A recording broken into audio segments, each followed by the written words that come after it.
So, Dude Meyer says it's a solid lifter, but the rocker arms aren't going to be oiled anymore.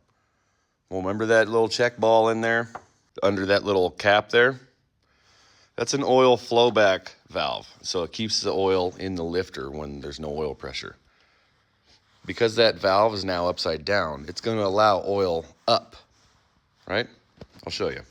So I'm going to take a little dabble of ATF in there. Go ahead and air up the lifter. There you go.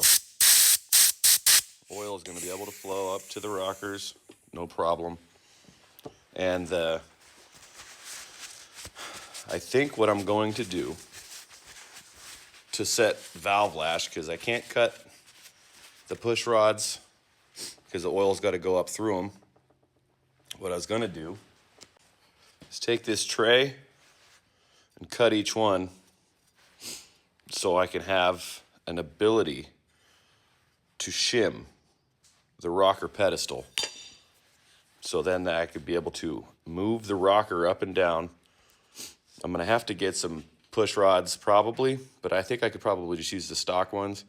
I only need roughly 5 to 7 thou for expansion and everything like that. So it'll be noisy when it's cold, but once it's warm enough, it should tighten up, and theoretically it should work. A lot of people are saying, it ain't gonna work, engine's gonna blow. It might. So, it was free. So, I got oil all over my phone. Nice. But yeah, I don't know. There's a lot of people saying, just buy this stuff. And it's like, dude, I don't have the money to. So, I'm going to go ahead and do what old hot rodders would do if they had their stock parts and they want to make them better. And so I'm going to have to get some valve springs that'll allow for some lift. I'm going to send my cam out to get reground, to get more lift and some duration. But I'm looking for between 7,000 and 8,000 RPM in this. Might blow the engine. Might not. Getting a campground is like $150, so that's cheaper than buying a $500 Texas Speed Cam and everything like that. I just don't like the cookie cutter stuff.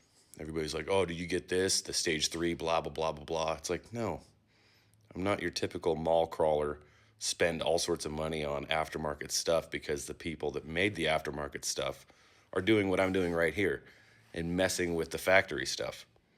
So it's kind of the whole point of this car. I got it for free, got the engine for free, got the transmission for free.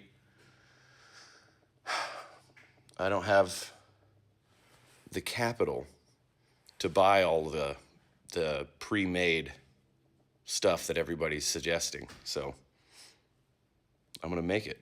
And that's kind of how it goes. You got my bike in the background, that Dyna. I did everything to that. It's lifted, has 9 inches of ground clearance.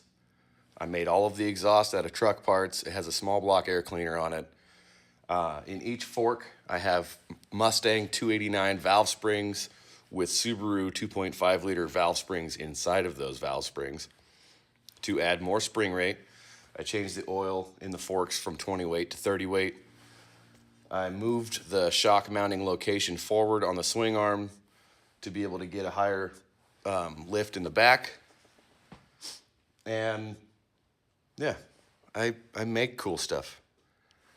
So that's what I'm here doing, making cool stuff. If it doesn't work, then I will figure out that this is a method that should not be tried again.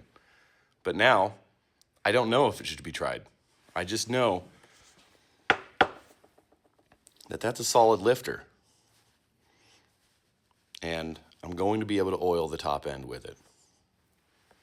So I'm going to continue. I'm going to look for that clip that I lost and continue trying to make cool things out of dumb things.